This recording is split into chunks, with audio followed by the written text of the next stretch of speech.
Before diving into this incredible story, remember to subscribe to the channel and turn on notifications. Here, every story has something to say, and you won't want to miss a single one. It was supposed to be the best day of his life. Under the spotlights, in her white dress, Emily smiled, her hands trembling with emotion. Everything was perfect, the music, the flowers, the guests, except for one thing. The groom was no longer there. Minutes before the ceremony, Jason, her fiancé, had disappeared. No one understood. Calls went unanswered, chaos reigned. Until a distraught friend showed a photo, Jason, kissing his ex, a few kilometers away. In front of everyone, Emily felt her heart burst. Tears burned, but her pride was stronger than the pain.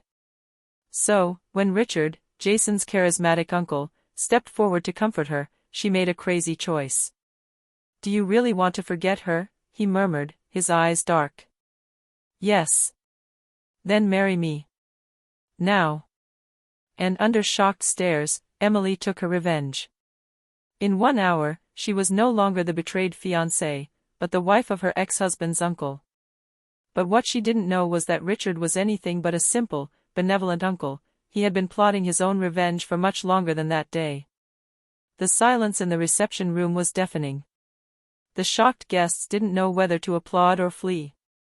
Emily, her face frozen beneath tear-soaked makeup, still held the hand of Richard Coleman, the uncle of the missing groom. A few minutes earlier, she would have given her life for Jason.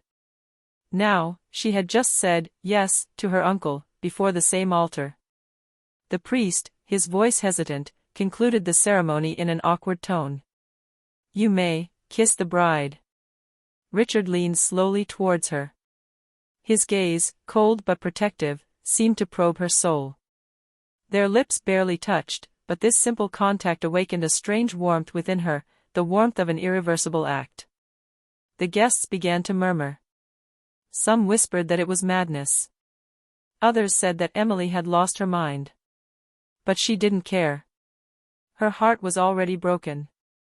A few hours later, in the black limousine that was taking her back to the Coleman mansion, Emily remained silent. Richard, sitting next to her, kept his gaze fixed straight ahead.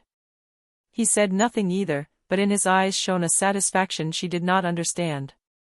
Finally, he broke the silence. "You didn't have to accept it, you know. You could have taken revenge in another way." "I didn't do it for revenge, Richard. I did it because I refused to be humiliated." "Humiliated?" He gave a wry smile.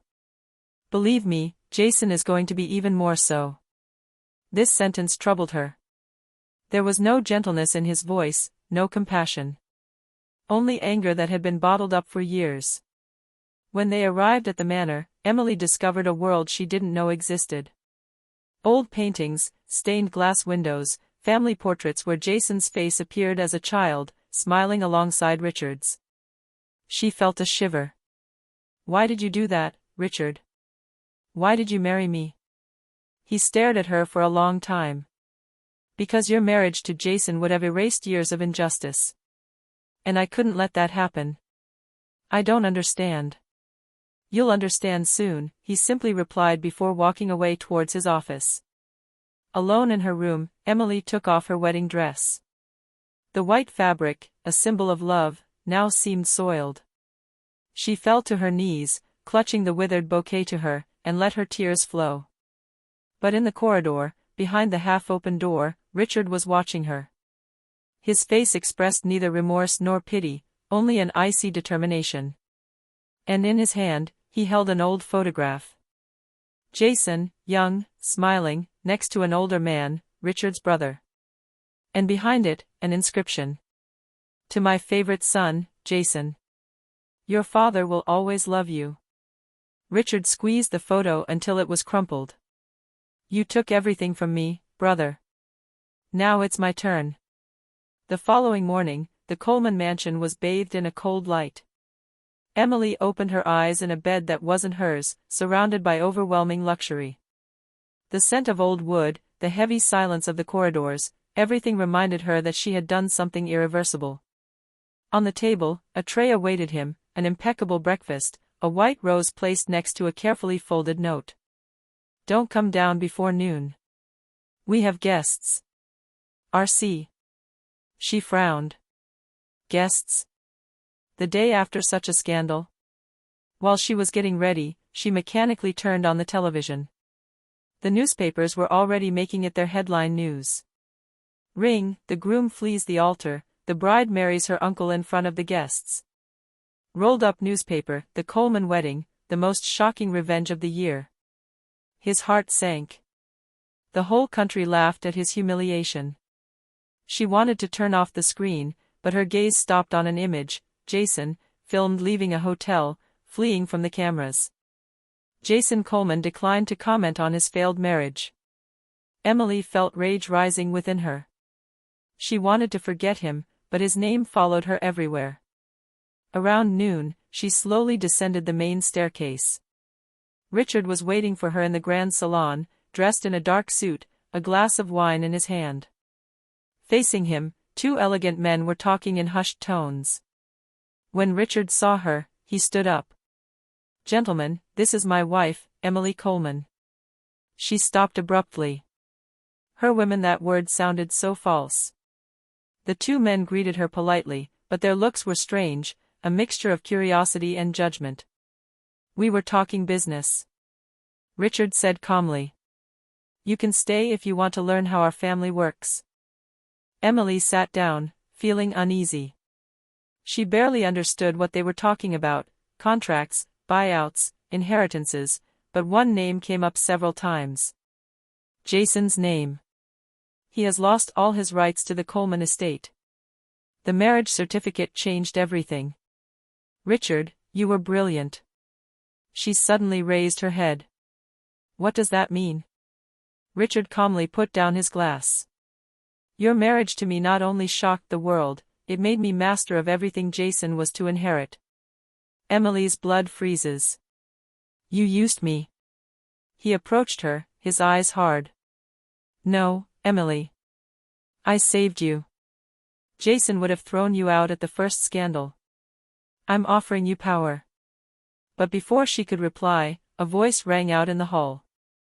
Where is she? They all turned around. It was Jason.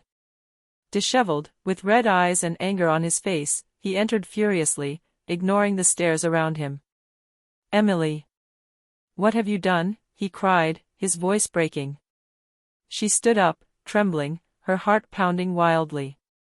What you didn't have the courage to do, turn the page. Richard, impassive, stepped between them. You have nothing more to do here, Jason. This house belongs to me. And so does she. Jason clenched his fists.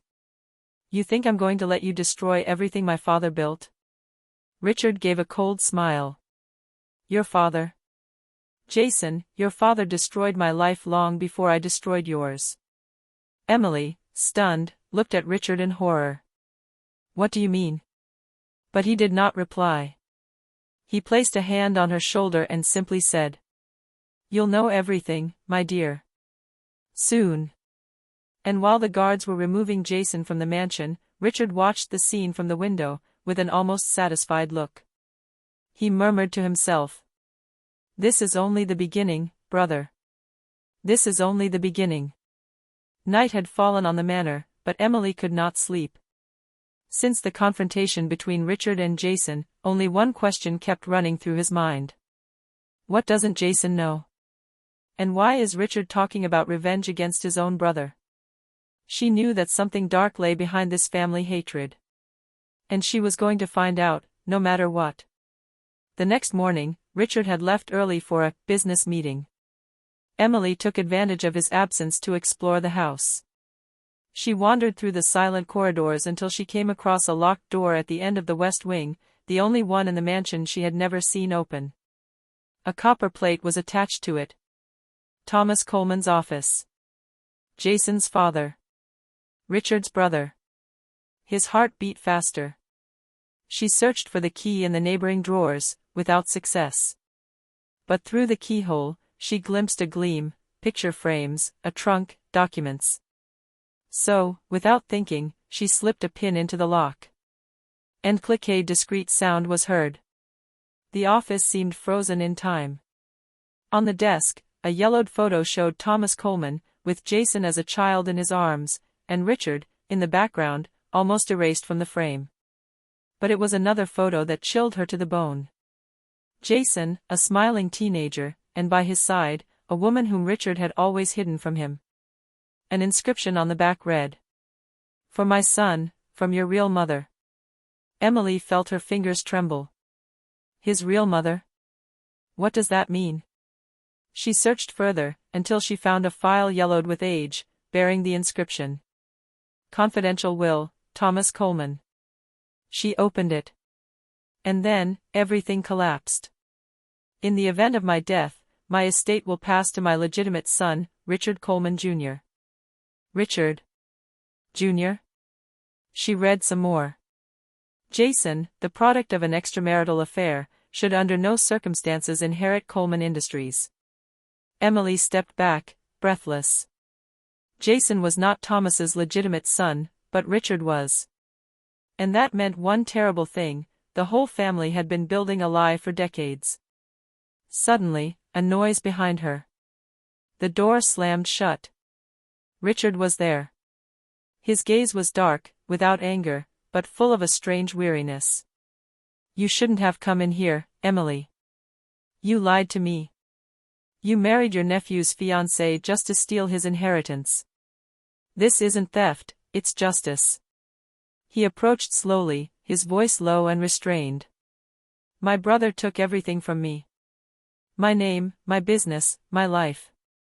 He lied to the whole world so that his illegitimate son would inherit everything. And I waited 20 years for the truth to come out." Emily stepped back, distraught. "So I was just a pawn?" "No.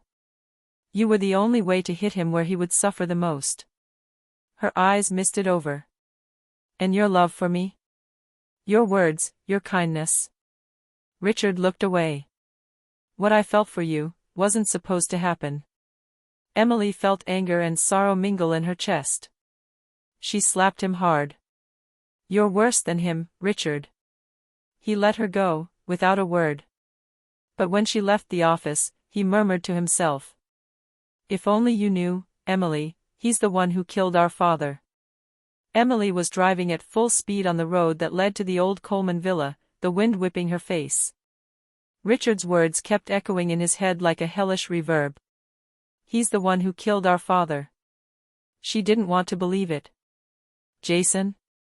The boy she had loved, the one who had promised to protect her, would be responsible for the death of her own father? Impossible, and yet, Richard had never lied without reason.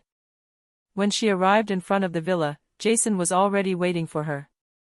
He seemed broken, with dark circles under his eyes, a stubble of beard, and a lost look in his eyes. "Emily, you came." She stopped a few meters away, out of breath. "I need to know, Jason. What happened to your father, what Richard hid from me?" He closed his eyes. A heavy silence fell. Then, in a trembling voice, "My father died from a fall in his office. Everyone said it was an accident. But Richard always claimed it was my fault."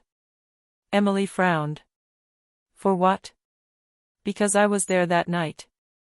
Jason sat down on the old garden bench, and his voice broke under the weight of memories. "I was 17.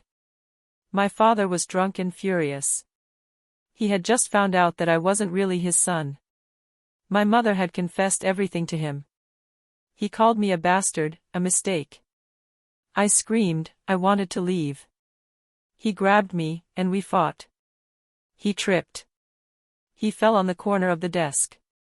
And he never moved." Emily's tears gushed forth. "Oh my God. I wanted to call for help, but Richard arrived. He saw what was happening and told me to run. He promised he would cover everything up." Jason looked up at her, pleading. "And ever since that day, he's been making me pay for an accident. He hates me, Emily. He waited for the perfect moment to destroy me. And you were that moment." Emily's seal of approval. Everything was collapsing. Richard wasn't the monster she thought he was, but he wasn't innocent either. He had protected his brother that night, only to punish him later. "Jason," she murmured. "You have to leave.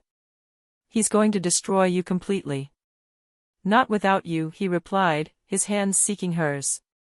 "You can't stay with him. You're worth more than all of this." She felt her heart break. Between the man she had loved, guilty of an unintentional crime, and the one who had married her to get revenge, but whose actions, despite everything, had managed to protect her. That night, Emily returned to the manor. Richard was waiting for him in the main living room, an open letter in his hand. "You went to see him," he said calmly. "Yes. And I know everything. So now you understand why he has to pay." She approached, tears in her eyes. "He's already paid his dues, Richard. He's hated himself for it his whole life. And you've destroyed yourself to hate him. He killed our father. And you killed everything else. Love, family, peace." Richard remained frozen, his face ravaged by a mixture of anger and pain. Then he threw the letter into the fire. "So choose, Emily. Him, or me." She felt the world stop. Behind her, the past; ahead, two impossible paths. She approached Richard and gently touched his cheek. "I choose the truth. And freedom. Without the two of you." And without another word, Emily left the mansion. The fire behind her illuminated the portraits of the Colemans, a symbol of a dynasty torn apart by lies and revenge. A few months later, Emily was seen opening a foundation in the name of Thomas Coleman, dedicated to family reconciliation and truth. Jason went to live abroad. Richard, for his part, disappeared, leaving behind only a letter. "I loved you, even though I didn't have the right to. Forgive me for involving you in my war. R.C."